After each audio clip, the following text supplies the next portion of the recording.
Drunk and drive test చేస్తారు కదా! ఒక్క చుక్క ఆల్కహాల్ తాగకపోయినా కూడా కొన్నిసార్లు డ్రంక్ అండ్ డ్రైవ్ టెస్ట్‌లో ఆల్కహాల్ టెస్ట్ పాజిటివ్ రావచ్చు.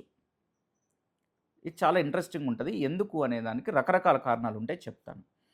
సో, దీనికి బ్యాక్‌గ్రౌండ్ నాలెడ్జ్ కోసము ఒక 1 ఇయర్ బ్యాకే 2025లో ముగ్గురు కేరళ ఆర్టీసీ బస్ డ్రైవర్స్ అసలు వాళ్ళు ఆల్కహాల్ తాగకపోయినా కూడా రొటీన్‌గా స్క్రీన్ చేసేటప్పుడు ముగ్గురికి టెస్ట్ పాజిటివ్ వచ్చింది.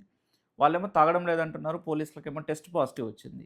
ఎందుకని దాన్ని బాగా ఇన్వెస్టిగేట్ చేస్తే ఫైనల్‌గా తెలిసిందేంటంటే, ఈ డ్రైవర్స్‌లో ఒకరు బాగా పండిన పనసపండు బాగుందని చెప్పేసి మిగతా ఇద్దరు ఫ్రెండ్స్‌కి ఇచ్చారు. ముగ్గురు కలిసి తిన్నందుకు టెస్ట్ వాళ్ళకి పాజిటివ్ వచ్చిందని తేలింది. ఎందుకంటే బాగా పండిన కొన్ని పళ్ళుల్లో ఈ షుగర్స్ ఏవైతే ఉంటాయో అవి కొంత ఆల్కహాల్‌లా కన్వర్ట్ అయ్యి తిన్న కొంతసేపు వరకు, కొన్ని నిమిషాల వరకు టెస్ట్ పాజిటివ్ రావచ్చు.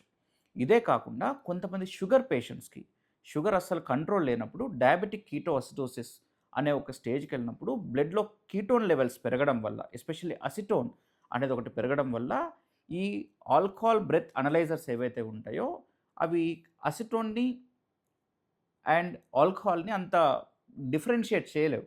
కాబట్టి అన్‌కంట్రోల్డ్ డయాబెటిస్ ఉన్న పేషెంట్స్‌లో కొంతమందికి కొన్నిసార్లు ఈ బ్రెత్ టెస్ట్ పాజిటివ్ రావచ్చు. 3 మనం రొటీన్‌గా వాడే కొన్ని కాఫ్ సిరప్స్, మనం రొటీన్‌గా వాడే కొన్ని ఆస్తమా ఇన్‌హేలర్స్, మౌత్ శానిటైజర్స్ వీటిలో కూడా కొంత ఆల్కహాల్ కంటెంట్ ఉండడం వల్ల మనం ఆల్కహాల్ తాగకపోయినా కూడా కొన్ని నిమిషాల వరకు టెస్ట్ పాజిటివ్ రావచ్చు. మూడో విషయం ఏంటంటే కొంతమంది డైటింగ్ చేస్తారు. ఎస్పెషల్లీ కీటో డయట్ అని. అసలు కార్బోహైడ్రేట్స్ లేకుండా మోస్ట్‌లీ ఫ్యాట్స్ అండ్ ప్రోటీన్ తినే వాళ్ళలో, వీళ్ళల్లో గూడా కొంతమందికి ఈ కీటోన్ బాడీస్ అనేవి బ్లడ్‌లో పెరుగుతాయి.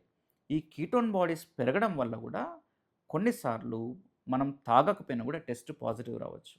ఇవన్నీ కాకుండా ఒక అరుదైన ఒక వ్యాధి ఉంటది. దాన్ని ఆటో బ్రివరీ సిండ్రోమ్ అంటాం.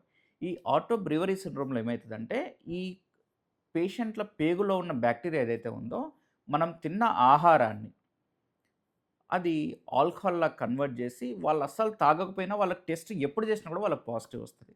కాబట్టి ఎప్పుడైనా మీకు ఈ బ్రెత్ టెస్ట్‌లో టెస్ట్ పాజిటివ్ వచ్చి మీరు తాగకపోతే, ఇవన్నీ కారణాలు గుర్తుపెట్టుకోండి.